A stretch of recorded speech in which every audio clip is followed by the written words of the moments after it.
저를 직접적으로 욕하는 거를 저랑 저희 어머니랑 듣기도 했어요. 막. 안녕하세요, 여러분. 유베카입니다. 오랜만이죠. 왜 반대편으로 저는 지금 달걀이랑 요거트 먹으려고 끓고 있어요.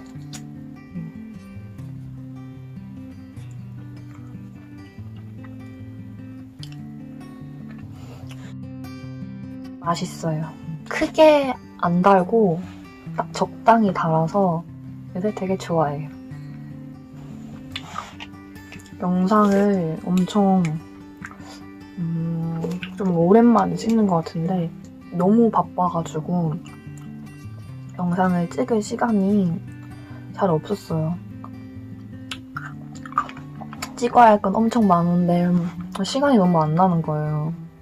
여러 가지 활동 같은 거 할 것도 있었고 면접을 보는 때도 있었고 곧 면접 하나 더 보긴 하는데 지원서를 작성해야 되는 것도 엄청 많았고 그러다 보니까 진짜 하루하루 살기가 버거운 거예요.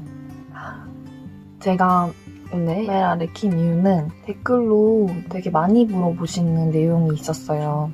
제가 지금 정확히 어떤 상태고 저는 언제부터 얼마만큼 아팠고 또 병원은 어디를 갔으며 치료는 어떤 식으로 했는지 그 얘기를 되게 많이 물으셔가지고 저는 병이 발병한 지가 거의 곧 4년 차가 되는데 엄청 오랫동안 내용이고 켜진 일들이 되게 많거든요. 그래서 댓글로 설명드리기가 너무 힘든 거예요. 그래서 오늘은 턱관절에 관한 제 얘기들을 해보려고 카메라를 켰습니다. 저는 2016년도 겨울에 발병을 했어요. 어쩌다가 발병하게 됐냐면 유지장치에 대한 문제가 되게 많았어요. 준비하는 시험이 있어서 시간이 엄청 적어진 거예요. 유지장치를 하루에 5시간밖에 안 끼는 거죠. 그러니까 유지장치가 안 맞게 됐어요. 당시에 서울에 있었고 대구까지 내려가서 교정한 치과에 갔는데 이상이 없다는 거예요. 별 이상이 없대요. 그래서 다시 서울에 왔는데 다시 껴도 안 차는 게 아니다라는 생각이 딱 드는 거예요. 계속 고민을 하다가 다시 내려갔는데 또 아무렇지 않다고 다시 저를 돌려보내셨고 똥개 훈련도 아니고 세 번째 제가 다시 갔을 때 여기가 입천장이 제대로 딱 붙지가 않는데 이상한 거 아니냐고 왜 맨날 괜찮다고 하시냐고 하니까 의사 선생님이 그렇네? 맞네? 하면서 고쳐줄게. 똥개 훈련도 아니고 미안하다는 얘기도 없고 너무 뻔뻔하게 그냥 그렇네? 고쳐줄게 라고 하는데 너무 화가 딱 나는 거예요. 한번 내려오면 그날 하루의 진도라든지 공부하는 양은 다 날아가 버리는 거예요. 비용적으로도 10만 원 정도는 깨지거든요. 저는 지금까지 3번 이렇게 헛걸음을 하게 된 거잖아요. 똥개 훈련도 아니고 통증이 있고 아프고 이건 이상한 것 같은데 너가 착각하는 거다. 너 혼자 약간 오버한다 라는 식으로 계속 치과에서는 대응을 하셨고 간호사들이 저를 직접적으로 욕하는 거를 저랑 저희 어머니랑 듣기도 했어요. 그리고 오해가 아니었어요. 근데 치과 의사 선생님께서 제 일을 보시고 어금니가 하나도 맞물리지 않는다. 이거는 7세의 교합이다. 라고 하실 정도로 실제로 이 교합이 많이 안 좋아져 있었어요. 제가 정말 그 교정치과에서 말하시는 것처럼 정신병자 같은 환자가 아니었다는 거를 알게 된 거죠. 그 이후에 안 맞는 유지장치를 계속 맞추려고 막 밤에 잘 때도 엄청 턱에 힘을 많이 주고 그러다 보니까 턱관절이 오게 됐어요. 근데 어느 날 일어났는데 입이 벌려지지 않았고 입이 벌려지지 않아서 양치를 못했어요. 이렇게 닦잖아요. 그런데 요만큼도 입이 벌어지지 않았어요. 그래서 저는 그때부터 대구에 있는 경북대학교 치과병원에 가게 되었어요. 당시에 제 진료를 받던 의사 선생님은 근육 문제다. 침질을 하고 시간이 지나면 해결될 문제다. 바로 장치를 하진 않았고 계속 물리치료를 통원을 하면서 받았어요. 그런데 2, 3개월 정도 통원 치료를 했는데 불편한 게 여전히 나아지지가 않는 거예요. 그래서 저는 서울대학교 치과병원으로 병원을 옮기게 되었고 고홍석 교수님께 진료를 받게 되었는데 반년 내내 큰 차도가 없이 계속 불편함이 있는 거면 MRI를 찍어보는 게 어떻겠느냐라고 권유를 해주셨고 MRI를 찍게 되었습니다. 서울대학교 치과병원이 해화역에 있기 때문에 해화영상의학과에서 찍었고요. 비용은 한 40만 원이었던 것 같아요. 왼쪽 오른쪽 디스크가 조금 빠진 상태인데 오른쪽 디스크가 왼쪽보다 훨씬 빠졌다라고 말씀을 해주셨고 그때부터 서울대학교 치과병원을 다니게 되었어요. 그때 당시 서울에 올라오고 학교를 다니니까 환경이 완전 바뀌어버렸잖아요. 근데 그 상황 안에서 제가 나름 잘 적응을 해서 훨씬 예전보다 받는 스트레스, 제가 느끼는 스트레스나 몸 상태가 훨씬 좋아졌어요. 꾸준히 했던 운동도 있었고 그런 것 때문에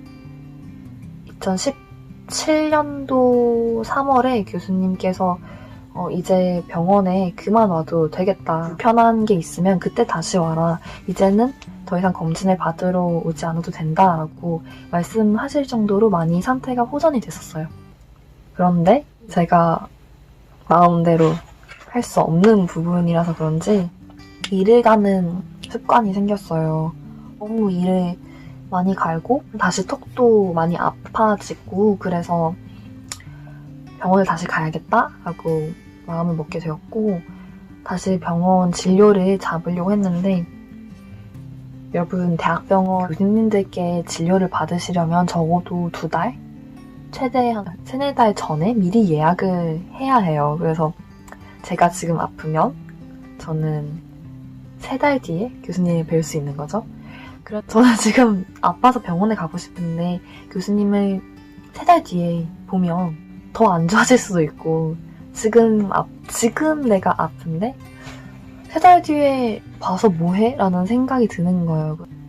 교수님보다 일반의 선생님을 한번 뵙자 하고 일반인 선생님께 진료를 받게 되었는데 딱 제가 원하는 스타일의 선생님이세요. 환자와 의사 간의 약간 케미라고 해야 되나? 그런 것도 잘 맞는 것 같고 집에 와서 혼자 병에 관해서 크게 스트레스 받고 걱정을 하는 시간들은 예전보다 훨씬 줄어든 것 같아요. 그리고 저 장치를 한 적 있냐고 여쭤보시는 분들이 많았는데 저는 장치는 하지 않았습니다.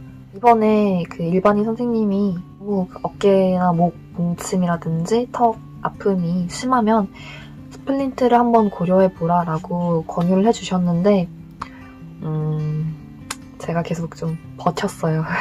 그래서 버티다가 그러면 CT를 찍어서 한번 고려를 해보자. CT를 찍었는데 상태가 생각보다 좀 안 좋아. 그러면 바로 장치 치료로 들어가는 게 좋다라고 말씀하셔서 CT를 찍었는데 생각한 선보다는 조금 더 나은 거예요. 그래서 아직까지는 장치 치료를 굳이 할 필요는 없겠다 해서 하지 않는 상태고요. 그거 말고 보톡스 치료도 권유를 해주셨는데 보톡스는 정말 맞으려고 했어요.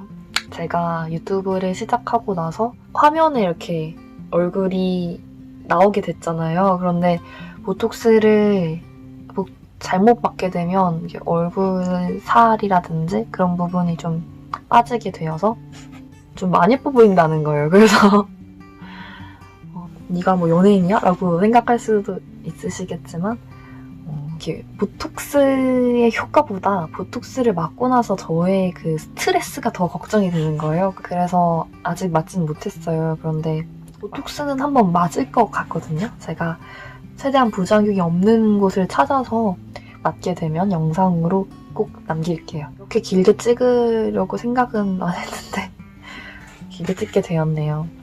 저는 부정하고 나서 석관절 발병하였고 조합이 굉장히 안 좋은 편입니다.